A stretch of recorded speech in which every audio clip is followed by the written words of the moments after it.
What it do, guys? What it do? So I'm not even gonna fucking lie. Oh, first, my name's David, and I'm gonna making this Call of Duty video. Well, now that you're watching it, I'm done. And that's the last time I'm ever gonna say that because I realize that's stupid, and I would start over and not say that. But this is the fourth time that I've started the commentary because every time I start it, someone interrupts me. So, what I was talking about before I was interrupted that you didn't hear me talking because I canceled that video. Um, I was playing this match. This is the first time I played Call of Duty in a long time. This is right after the map pack came out. I stopped playing Call of Duty because, frankly, it's gotten too easy for me. And speaking of the new map pack, I'm going to go ahead and be completely blunt about this. So, Treyarch, if you are listening, I really want you to understand this. I absolutely fucking love these maps, but let me rephrase it. I hate these maps. I can't stand these stupid maps. They're great. They're awesome, okay? I understand that you did a great job. They look awesome. What I can't stand about them is the fact whenever you were going over that we're going to have new maps, you were like, hey, and you can camp. Let me explain. Let's see, it's hotel. We're talking about, like, you were talking about how you can go into the elevators and just sit there and wait and snipe. That was awesome. Good job at telling people they can camp. I freaking hate campers. That's all I ever run into is campers. I hate it because it's retarded. Second of all, I mean, it makes the game just that much easier for me. But I can't stand it being too easy. You gotta understand what I'm saying. Not to mention that whenever you play, and if there's no action at all, which lately I've been playing, and there's been no action because everybody wants to camp, I just want to commit suicide. I'm not going to do that, though. That's bad. So, speaking of that, let me tell you about the teams I've been getting with, guys. The teams that I've been getting on lately. I don't know what Treyarch has done. I don't know how they do their matchmaking. But I'm starting to come to a conclusion that if you are doing great, which I do great now, didn't used to, it used to suck. If you do great and you just consistently do great no matter what, if your KD is always positive or something, they are going to put you on a team to try and help them out. What they don't realize is the teams that they're putting me on is not helping me out. It's making me want to quit. And a lot of times, if I got people who don't want to capture a damn flag, which is domination, all they want to do is just sit there, then I'm pretty damn sure I'm going to quit because I can't stand that. Or they're just going to sit there and camp. Or now we're starting to see a bunch of damn snipers who can't snipe. Guys, if you can't snipe, take your damn Xbox and throw it out the damn window. If all you're going to do is try and snipe and you can't, do not go into a public match. Go into a private match. Go into freaking that training thing they offer, combat training. But go in there.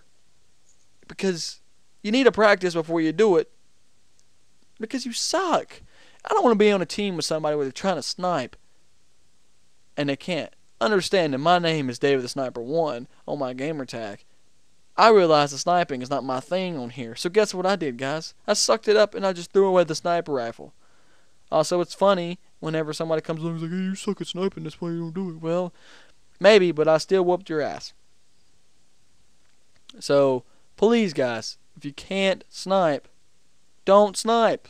Just put it down. Do yourself a favor. Do you and the team a favor. Because if not, you're going to get me eventually, and I'm going to freaking quit. And I'm going to be one of the guys that help you win that game. So, with that being said, I have to say that other than that, this game's still great. I love this game.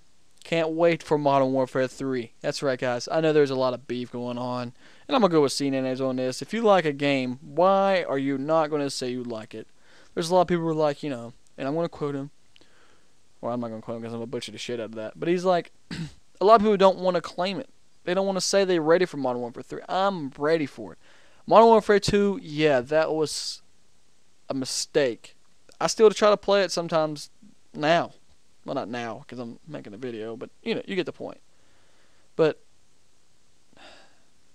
they did make an awesome game, and that was Modern Warfare. You know, the fourth one, Call of Duty 4. That game was so freaking incredible. I still try and play it today, but people like to hack it, and I'm not even going to get on the subject with that. But it's going to be freaking amazing, man. It's going to be awesome. I'm pretty sure it's going to be awesome. And if not, then I'm still going to buy it because I'm a huge fan of Call of Duty. And if it turns out to be a crappy game, Then I'm just going to start a new Black Ops account, and I'm just going to go 15 Prestige again because I love this game. I'll continue to play this game even though there's a lot of campers and I can't stand it. I'll keep playing it because I don't care. I love Call of Duty. And speaking of when Modern Warfare 3 is coming out, which is November 8th if I'm not mistaken, I don't know if you saw E3 lately, but you need to go check it out. Every game that's coming out this year is coming out in November. What the hell are these creators thinking? Like, we're going to release everything out together? No, that's stupid. But yeah, you got Battlefield coming out the same damn month. You got Modern Warfare 3, you got Saints Row 3. There's so many different games coming out for November, it's not even funny. And I'm pretty sure, I think Assassin's Creed is coming out in November. I'm pretty sure on that one. And I think the new Halo game's coming out in November. Normally it gets released in September. Did everybody just get together and was like, I think we're going to release them on the same day. So, and speaking of other things getting released, if you haven't looked it up yet, you need to go see Call of Duty Elite. Now this is for all y'all beginners who are maybe tired of camping because you want to camp to get your kill streaks. Whatever. It's called Call of Duty Elite, and it's going to be something that you need to invest in. It's going to come out for Black Ops. They're going to release it on Modern Warfare 3, but it's going to work for Black Ops, and it's going to work for Modern Warfare 3. Not completely sure on all the details. That's why I'm saying go look it up. But it's going to help people. It's supposed to improve your skills. It's going to be like a community thing where you can just get together and create a clan. I'm going to do it. I'm personally going to do it because I think it's freaking amazing. So I think y'all should, because Modern Warfare 3 is coming out, and CNNers and Hutch are like, why are they going to release it now? Whenever Black Ops is pretty much out, you shouldn't be trying to improve your skill. You should already know how to play it. Well, I don't think they realize that it comes out whenever Modern Warfare 3 comes out, so you're going to need it then anyways. And speaking of that, I have an assumption. I'm not completely sure on this, but if they're going to release that, I'd like to know what they're going to do about their strategy guides, because I love collecting strategy guides. And it's a waste of money if you got Call of Duty Elite. So I'm curious to see what they're going to do there. So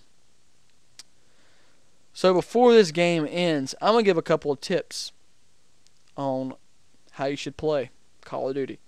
Don't camp. Okay? Capture 2 flags. Leave 1. So this way you can spawn trap them. Now, I've run into a lot of guys who don't like spawn trapping, and I can't understand this, and I just really can't get my head around it. Their main problem is they want to dominate somebody, and I understand dominating could mean having all 3, but understand this.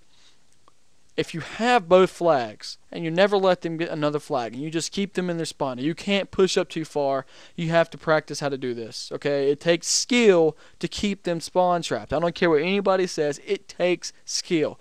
If another team, if an opposing teammate touches another flag, and it says, for instance, losing A, or losing B, or whatever, they're going to start spawning at that flag. They're no longer going to spawn at that red flag. The red flag being the opposing flag, just in case you didn't get that. So in order to keep them at bay, to keep them where they can't come out, and to not flip their spawns, it takes skill. It takes knowing what you're doing. Okay, with that being said, if you have 2 flags and they only have 1, they'll never even reach 100 points by the time the game is over with. They will only reach 37 points. 40 points at max. Let's just say 45, okay? 45. That's dominating, guys. I don't know what's so hard about y'all to understand that, but that is dominating them. You're getting your kill streaks, you're keeping a great KD, you're not camping, and you're keeping them at bay. You're just owning them. Owning them. Forget dominating, you just own them. So, I can't stress it enough, but, I mean, 34-4, and I barely even tried. It's because we were spawn camping, I guess you would say, but it's not really even camping. They were spawn trapped. Spawn trapped. That's all I'm going to say. Well, guys, I won this game, went 34.